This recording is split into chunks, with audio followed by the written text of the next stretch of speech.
usually I see things from multiple perspectives.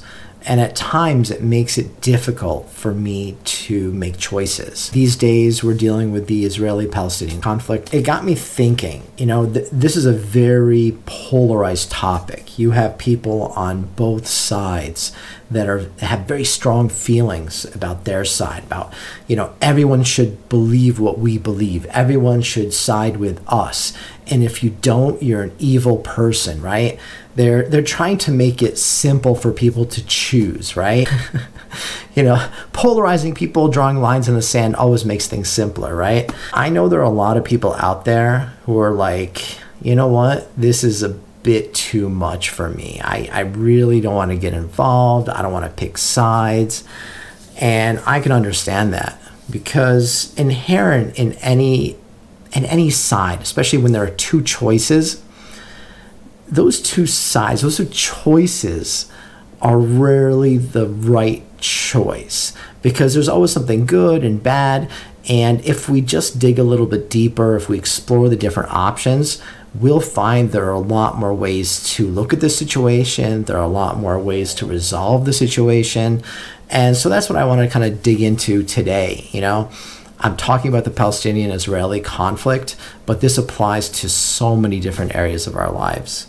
So I hope it helps. Most Americans, we just don't have the time, the interest, the emotional energy to understand the history around this topic, to understand the sides, to understand, all the back and forth in the last, 7-8 decades and beyond, right? The hundreds and thousands of years before that people are including in this conflict.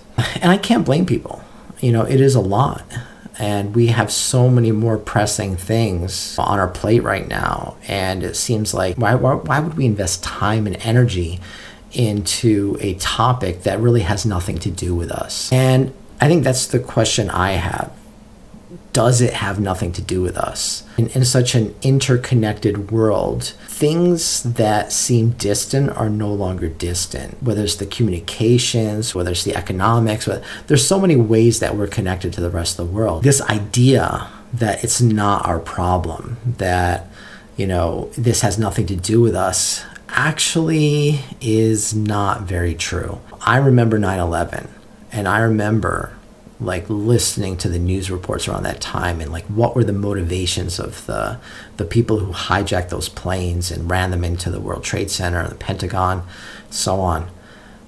And they were upset with our foreign policy in the Middle East. They were upset with our support for dictators. They were upset with our support for Israel and the arms that go there that oppress the Palestinian people.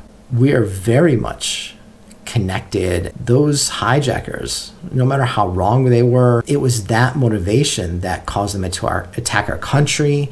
It was that attack that led us to get involved in 2 wars, occupy 2 countries. How much loss of life was involved on both sides. Hundreds of thousands of Iraqi and Afghan lives, thousands of American lives, and the suffering continues. We have so many soldiers who came back home with PTSD, who commit suicide. That doesn't just affect them, that affects their families, that affects their friends, and that affects all of us.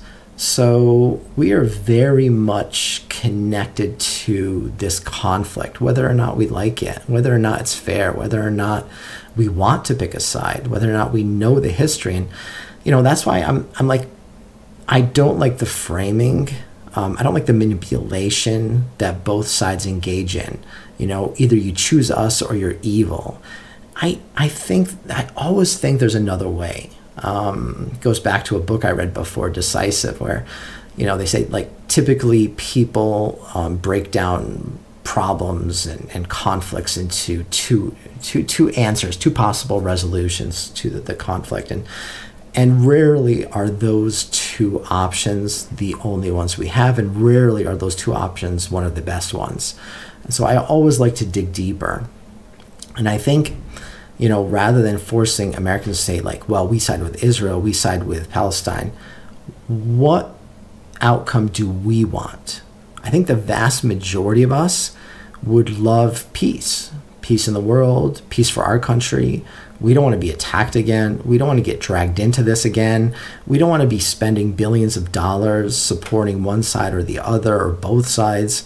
We just want these people to live in peace. And, you know, that's a very American thing, right? We're talking about human dignity, human rights. We're talking about equality and justice. This is very American. And so I do think there is this third option where we don't have to choose Israel. We don't have to choose Palestine. We choose peace. We choose justice. We choose to ignore this situation for now and ever on by resolving it now. And it brings me back to a parallel we had, I remember in the 90s when we were dealing with genocide in Europe, the Yugoslavian civil war and the Bosnian genocide that was happening then. And we imposed an arms embargo on the entirety of Yugoslavia. Like, we're not selling any of you guys weapons, no war, right? That's the logic. It makes sense. But it didn't, because when Yugoslavia broke up, the ethnic Serbs were the ones who ended up with the majority of the weaponry. And they used this to mercilessly attack the Croatians, the Bosnians, to commit these genocidal attacks, mass killings of the Bosnians. We were watching genocide happening live on TV while we're saying, oh, we're not getting involved. We're gonna stop this by embargoing it. It didn't work. And so eventually we realized this and we dropped the embargo. Not just dropped the embargo, we actually started bombing Serb positions. And it wasn't that we sided with the Bosnians or the Croatians or that we were against the Serbs. We wanted peace. We wanted a resolution to this conflict. We didn't want it to expand. We didn't want this war to engulf Europe or other countries, bring in other civilizations into the conflict, because there were many calls from Muslim countries to send arms, and they were already arming the Bosnian side, and so they were worried that this war would expand, and they wanted to nip it in the bud before things got carried away. And so, choosing peace, they looked at the equations. Like, look, the Serbs have all the weapons. They have no reason to come to the bargaining table. Whereas the Croatians and the Bosnians were suffering, and so they naturally had an interest in resolving this. And so what we did is we're like, okay, NATO bombed a bunch of Serb positions. We allowed arms to be sent to the Bosnians and Croatians so that would level the playing field, force a stalemate, and then bring all the parties to the negotiating table. And that's exactly what happened.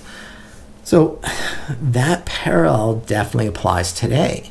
The Palestinians are suffering. They want peace. They want a way out of this. So I don't think it would take much to get them to the negotiating table, whereas Israel has our support. We send billions of dollars in military aid every year. Anytime there's a resolution at the UN, we veto it. So there's no real consequences for them. Now, one way we can level the playing field, force them to the table, is by stopping that aid. We can do that by, no longer agreeing to block those UN resolutions. This would level the playing field, not because we side with the Palestinians now, or not because we're against the Israelis, but because we want peace. We want an outcome that ends this once and for all. And forcing everyone to the negotiating table is best for all sides, including us, including the American side. A solution that benefits both sides, that is long-term. And that's our job as an outside, like what we're supposed to be, our role, an outside objective referee in this conflict that truly wants a resolution. So if we're watching the process, it's not about taking one side or the other. We have to be very careful about that, because, if we take one side, let's say we take the Palestinian side, and now the Israelis feel threatened because, some of their interests weren't taken into consideration. Well, they're going to start fighting and they're going to attack, and basically hostilities will resume, and vice versa. If we take the Israeli side And the Palestinians feel like, well, we don't have a legitimate state, we don't have security either, and we have to fight to get what we need. Well, again, we're going to end up back in the same situation. So whatever solution we come to, it really has to be a truly fair, mutually beneficial solution. And I can't claim to know what that solution is. The people there need to make that decision. That's not our decision to make.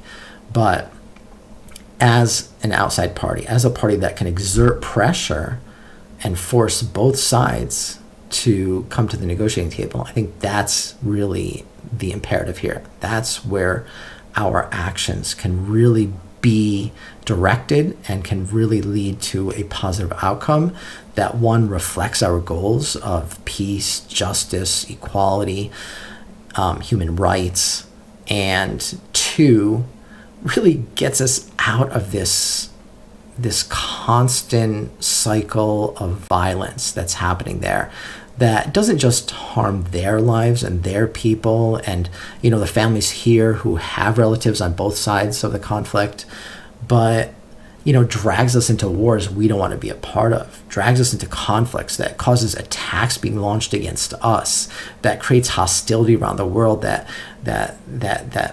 we get seen as an unfair arbiter, and China and Russia call us out and rally the rest of the world against us. I think, there are a lot of ways that this conflict is negatively affecting us, some that we see, some that we don't see, some that's short-term, some that's long-term.